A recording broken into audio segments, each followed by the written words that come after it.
Welcome back to Bluebonnet Hunt 2020, Episode 2. Our last episode, we ended up in Pontotoc, Texas. Today, we explore a little more of this area, and a little later in the video, I give you much history.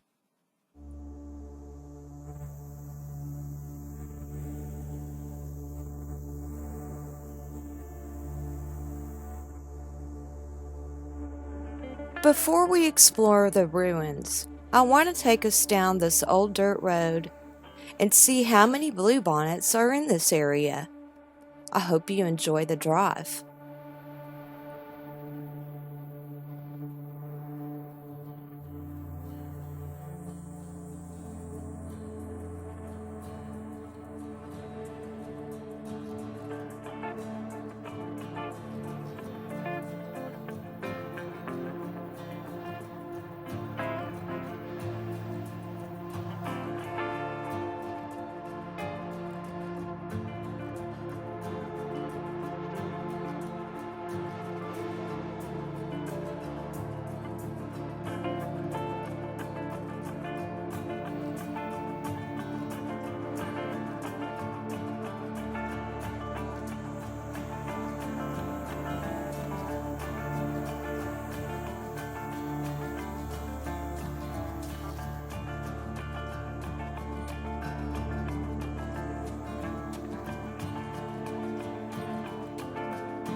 Close to Pontotoc, Texas.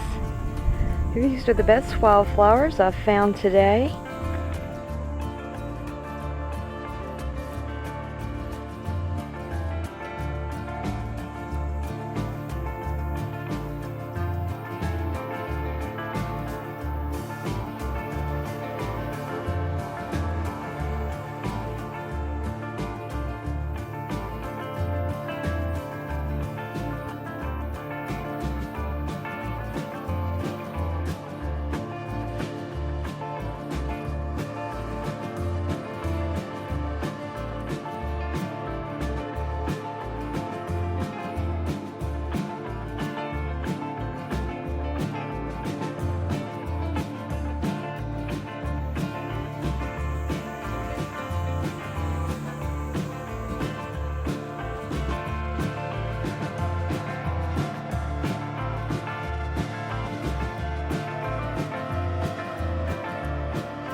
The ghost town of Pontotoc is an unincorporated community in northeastern Mason County, Texas.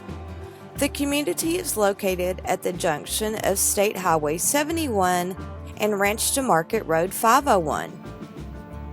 In 1859, Benjamin J. Willis was one of the first settlers in this community that was historically a junction of roads leading to San Saba from Fort Mason and from Llano.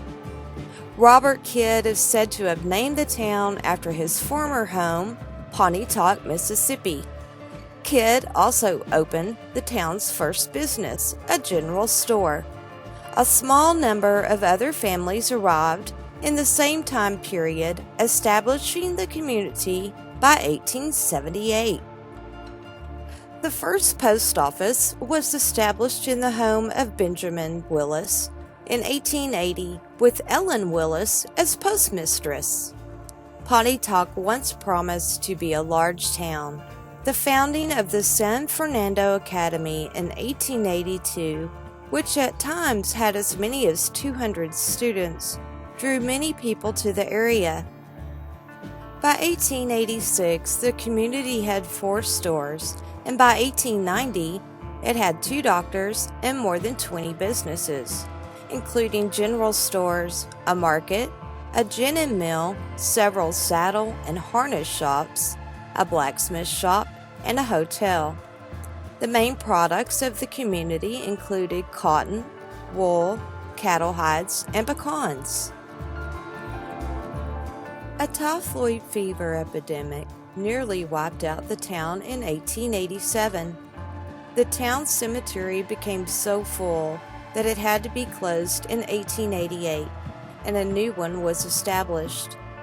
In 1890, there was a move to found a new county called Mineral County out of parts of McCullough, Mason, San Saba, and Llano counties, with Pontotoc as the county seat.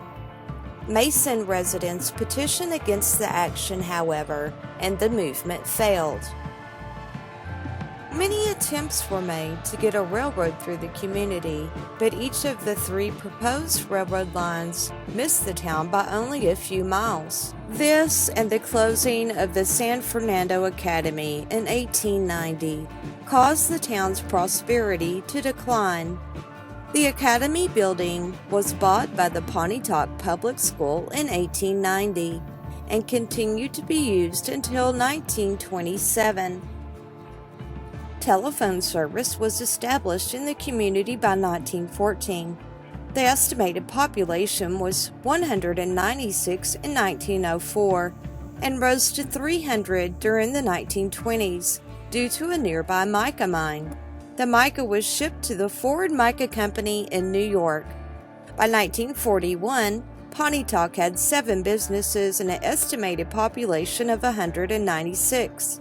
In August of 1947, 5 of the town's commercial buildings were gutted by a fire that started in a theater.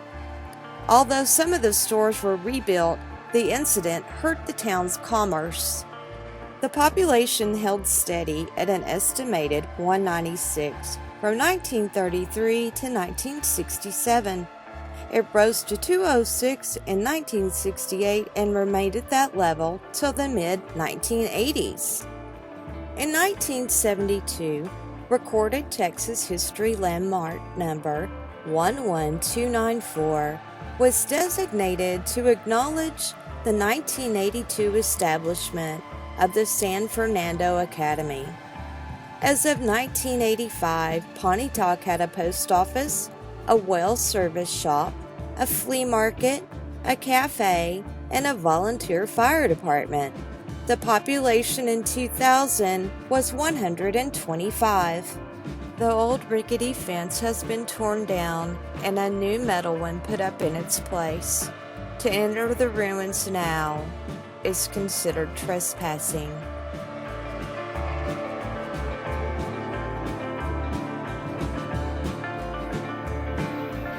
My first visit to this community was in April of 2016, and in September of the same year, a strong storm passed through and completely demolished the remainder of San Fernando Academy. I was shocked to see a pile of rubble in its place the following spring.